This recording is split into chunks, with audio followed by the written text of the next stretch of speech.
Okay mga guys, no? So nandito na naman tayo sa ating YouTube channel para magbigay ng komentaryo. Ito yung mga mainit na balita ngayon sa West Philippine Sea. Alam nyo naman na ang West Philippine Sea ay talagang inaangkin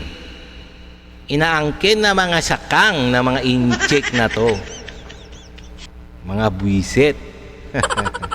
So itong pamagatang ating bibigyan ng reaction to, komentaryo, criticism, at pwede rin naman kayo mag-comments dyan mga kababayan, kung ano mga saloobin nyo tungkol dito sa West Philippine Sea, lalo na sa mga ginagawa ng mga incheck.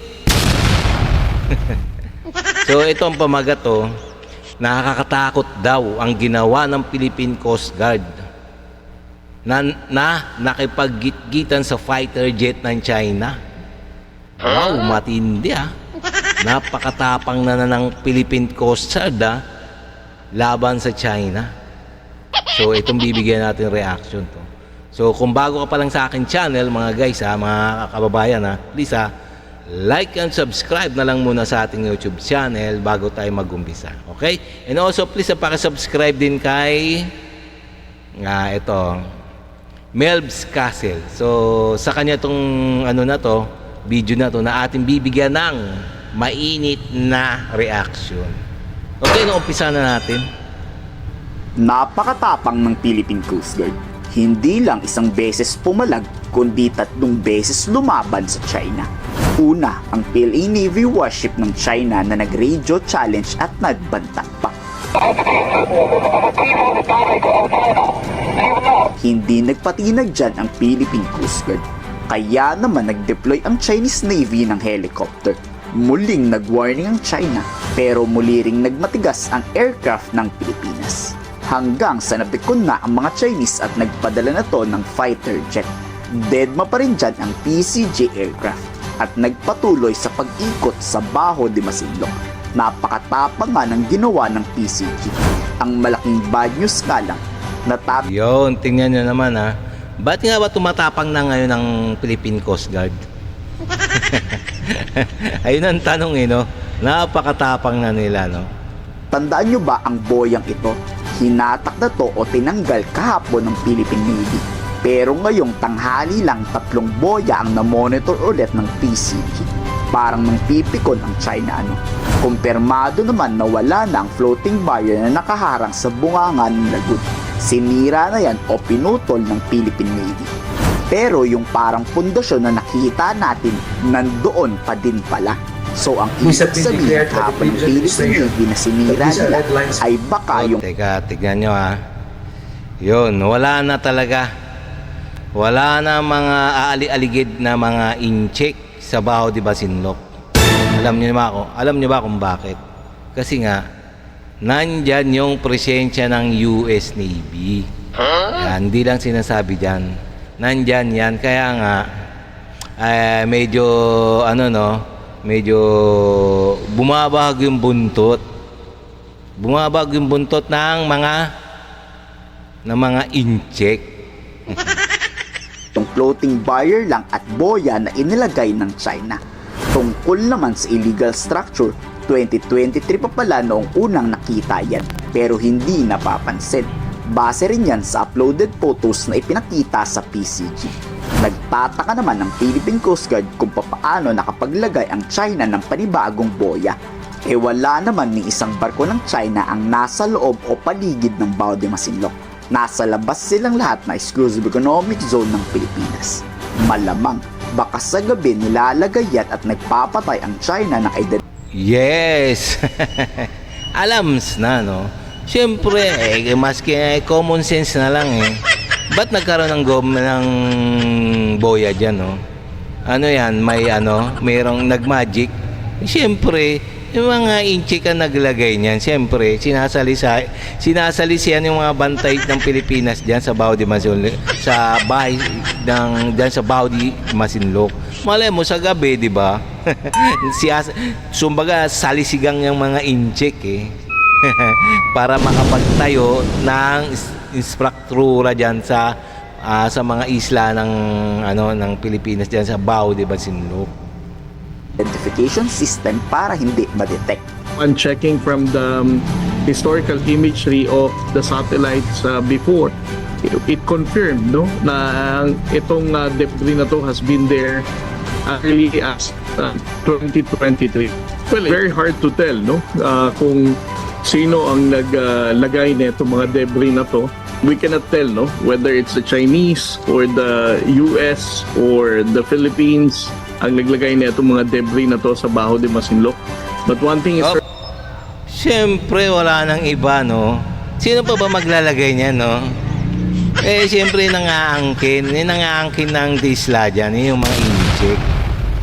certain, at least we can now confirm that all of these structures na nakita natin kahapon is not something new, no? Base sa masusing pag-aaral at sa report na nakalap ni Commodore J. Tariela, dati pa daw talaga ang pundasyon na yan.